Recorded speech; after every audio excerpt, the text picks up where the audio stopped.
Usta ilə, fəhlə ilə bir stolda oturub yemək yeməyən bəzi ev sahibləri səslənirəm. Baxın, bu cür evləri gözəlləşdirən ustalardır. Bu cür evləri tikib, yaradan yenə də ustalardır. Yəni, zəhməti ilə, alın təri ilə,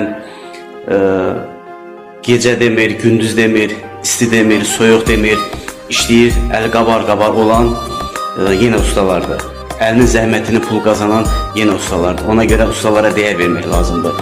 Ustalar bugünkü gündə bizim bu cür evlərdə oturub yaşamağımıza səbəb olan insanlardır. İstidə bu cür evlərdə sərinləməyə səbəb olan yenə də ustalardır. Soyuq günlərimizdə bu cür evlərdə qızınmağımıza səbəb olan yenə ustalardır. Allah hər kəsin işini avanda eləsin. Allah bütün ustalara can sağlığı versin. Allah bütün ustaların ruzusunu yedirsin.